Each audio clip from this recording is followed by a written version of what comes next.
Hi, I'm Jill, and today we're going to be talking about how to make macaroons. Here we have 4 egg whites. They have been aged and brought up to room temperature, which helps with whisking up the meringue, which is the first step to making macaroons.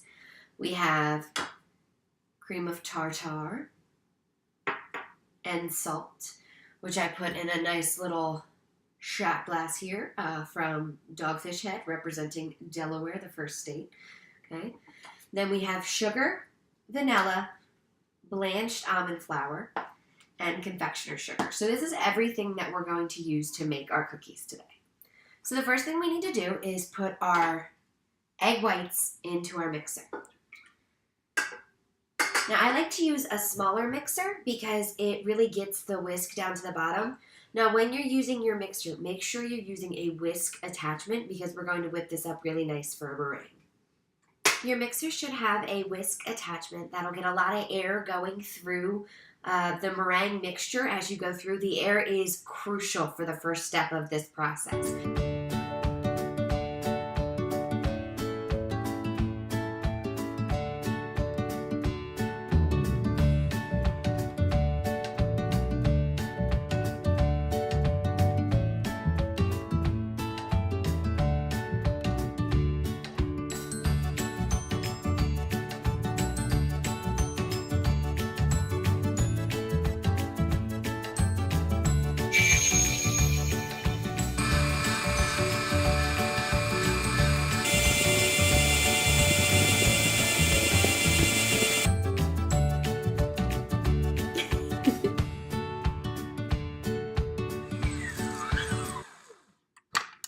Peaks. Good. It's pretty stiff. It's pretty stiff. Look at that peak. Look at it standing on its own. These are macaroons. Yeah, right. Okay, it's only been about 10 minutes and we have a lot left to do. But we have the good base of our meringue. The most important part is the meringue. You need to make sure it's nice and frothy and whippy. And when you lift up your mixer, you want to make sure you have a nice deep peak. Okay, so those peaks should be stiff, super stiff peaks. Okay, so when I pull this up, they stand up by themselves. I gotta break that bad boy with a finger. It's looking so good. Okay, so what we have to do is add a little bit of vanilla. And then we need to add in the signature color that makes a macaroon as pretty as it is. So, ½ teaspoon of vanilla. Boy, you put it in there, a couple drops, so you see it. Drop, drop.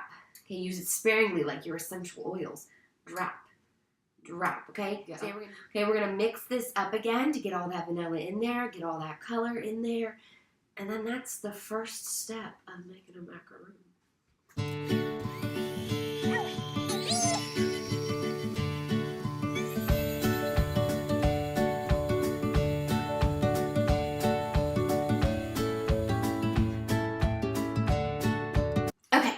So the next step is to add our dry ingredients into our wet ingredients. So we have this very interesting shamrock green macaroon base. Okay, so this is our meringue. Okay, so do a little merengue for our meringue. Okay, so this is our meringue, and this is the base. It's nice and airy. It's fluffy. It looks real good, like marshmallowy. You want to eat it? Okay, so we are going to mix in the dry ingredients. The dry ingredients only consist of blanched almond flour and confectioner's sugar.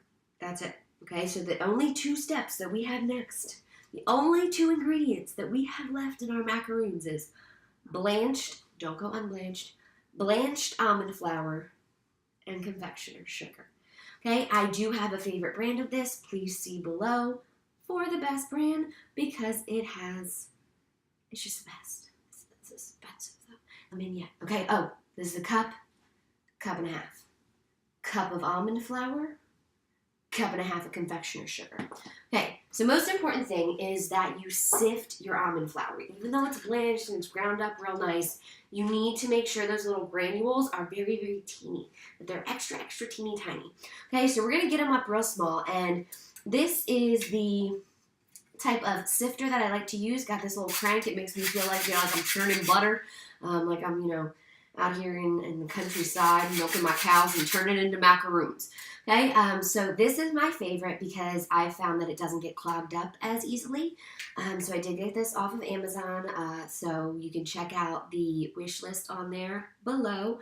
Okay, so what I like to do, I like to mix these directly together. So I'm going to sift my almond flour into my confectioner's sugar.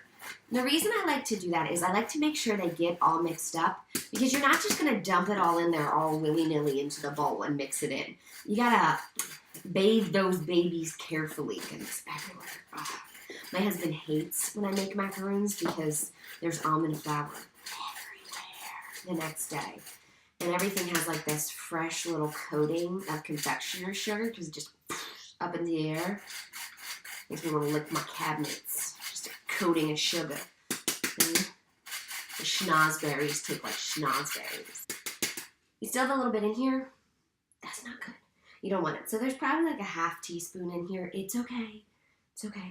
Right? There's probably like a half teaspoon on the table too. So it's like a cup minus 2 teaspoons. This is what we home bakers refer to as a spoon. And I'm going to use it to mix my almond flour with my confectioner's sugar in 2 batches. And for each of the 2 batches, you should stir your meringue 20 times. So I like to be a rebel, and I would do it like 19 times each. Okay, don't tell me what to do. Okay, so once we put all this in there, try to get like a good 38 stirs. If you're getting crazy, you can go 45. Don't go over 50. Because if you stir it too much, you can actually deflate it too much and you can over mix it. Okay, so the first thing I'm going to do is put in about half of this. Obviously, I'm classically trained. A spatula.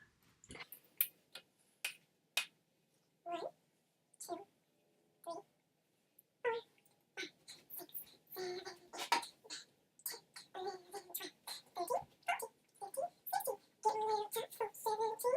Oh, it's looking chunky. Look at me. She thick.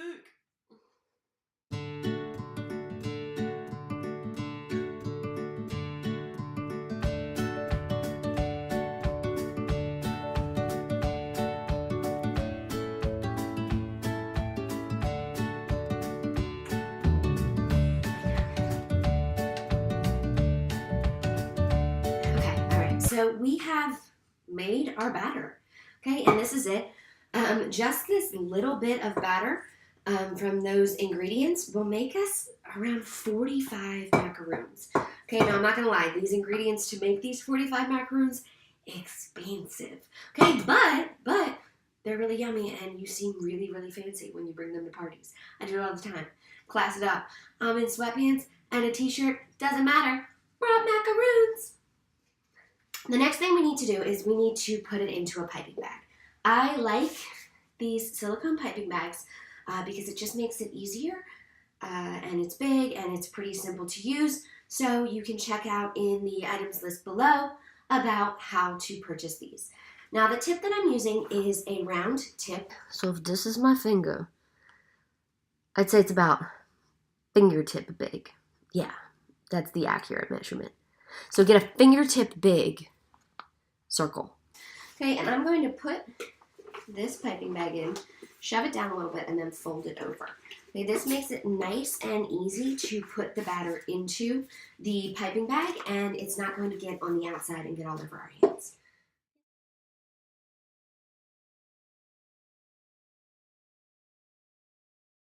This is where the bad moms out there will allow their children to eat this raw egg batter.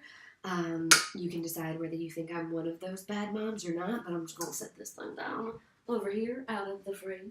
So we have filled our piping bag, nice and easy, and then you just fold it up, and when you pick it up, the top of it, the tip of it will be empty, and you can just kind of maneuver that down there, but we're not going to do that yet because we have to look at our baking sheet. But what I prefer to use is these little templates, these silicone baking sheets. Once again, I like the things that are reusable. So this is like a little cheat sheet. So it tells you how close they can go together. It also lets you know where to fill the batter and how far it should expand.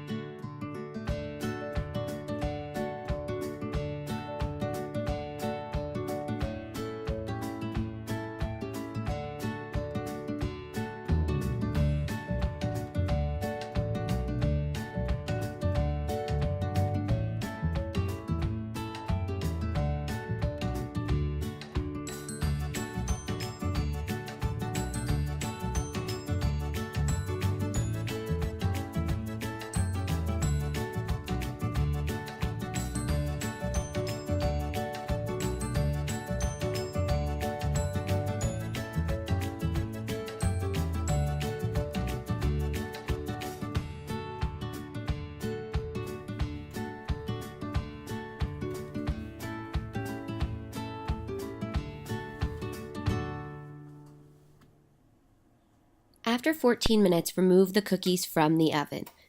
Take your finger and try to press the top of the cookie a little bit, and if it moves away from the bottom of the shell, then it's not done. In this video, you can see that I picked up the cookie and tried to remove it off the tray after a minute of cooling, and it's still stuck just a little bit. That means that it's still a little bit too wet on the inside, and it'll probably benefit from another minute or two in the oven. If your cookie is finished, it should be solid on the bottom, and it should easily be removed from the tray after cooling.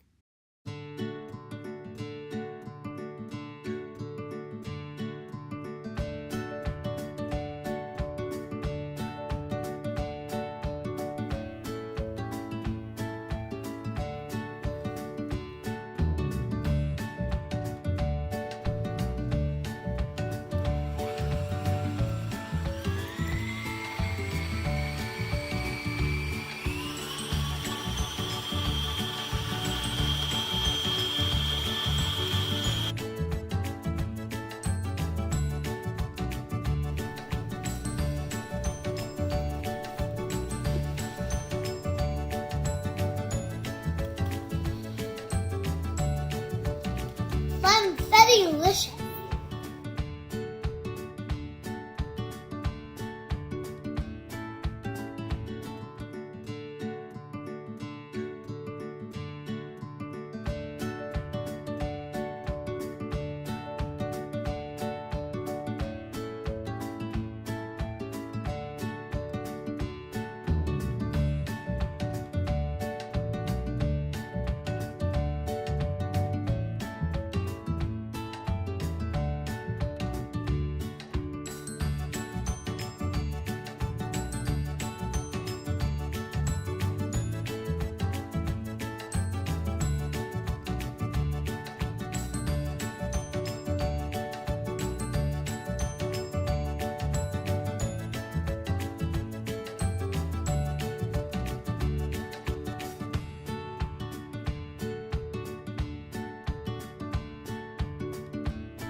Also, this is like a little cheat sheet.